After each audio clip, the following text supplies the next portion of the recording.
Buenas noches, yo soy estudiante, mi nombre es Jorge Montanero y soy estudiante de la Maestría de Gestión Integral del Riesgo. Hoy vamos a hablar sobre la finanza pública. ¿Qué son las finanzas públicas? La ciudadanía podría considerar que hablar de finanza pública es un tema solo para expertos y que no compete a su vida familiar. Nada más alejado de la verdad. Los hogares ecuatorianos afrontan la realidad de sus finanzas o su economía familiar y desde allí partiremos para entender conceptos aparentemente complicados, pero que son muy cercanos a nuestras realidades diarias y son más fáciles de entender de lo que pensamos. Las finanzas públicas es el instrumento a través del cual se determinan y gestionan los ingresos y egresos de todas las instituciones del sector público. No incluye a la banca pública, la seguridad social, las empresas públicas, los municipios, las prefecturas, ni juntas parroquiales. Las finanzas públicas son la disciplina que enfoca en la obtención de ingresos realizando gastos y gestión de la deuda pública de un Estado.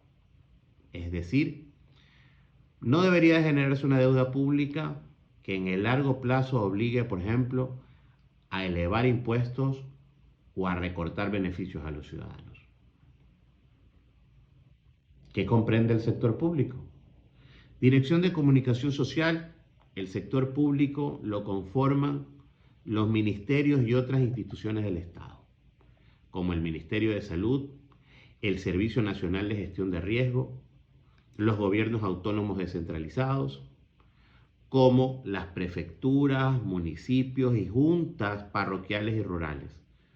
Las empresas públicas como el Petroecuador o las empresas municipales de obras públicas, la banca pública como el Banco Central del Ecuador y la Corporación Financiera Nacional, las instituciones de la seguridad social, entre otros.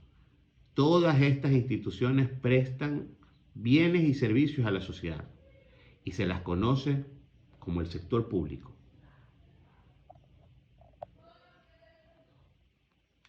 Como vemos, el sector público es muy amplio, por lo que se hace necesario agrupar a las instituciones que lo conforman de acuerdo a las funciones que cumplen, y así tenemos dos sectores: el sector público financiero y el sector público no financiero.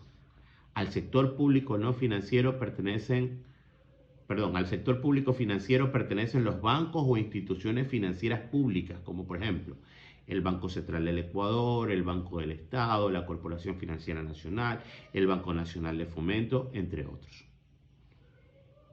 En el sector público no financiero están las entidades que conforman el presupuesto general del Estado, es decir, las pertenecientes a las 5 funciones del Estado, que son ejecutiva, legislativa, judicial, electoral y de transparencia y control social.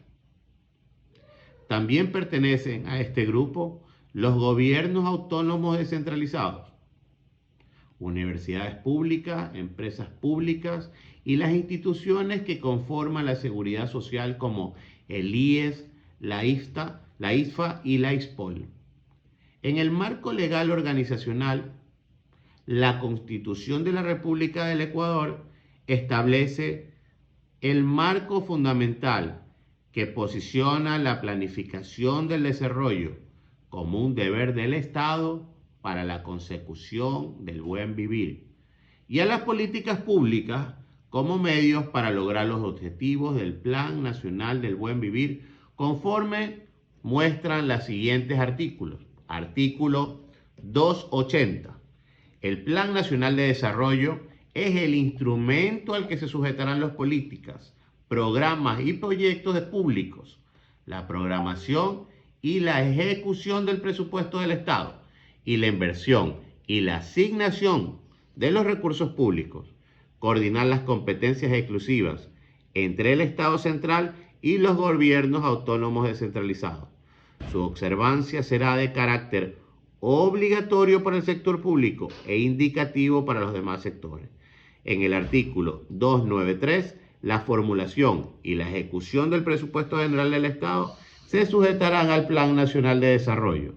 Los presupuestos de los gobiernos autónomos descentralizados y las otras entidades públicas se ajustarán a los planes regionales, provinciales, cantonales y parroquiales, respectivamente, en el marco del Plan Nacional de Desarrollo, sin menoscabar de sus competencias y su autonomía a los gobiernos autónomos descentralizados, que se someterán a las reglas fiscales y de endeudamiento interno análogas a los del presupuesto general del Estado, de acuerdo con la ley. Buenas noches.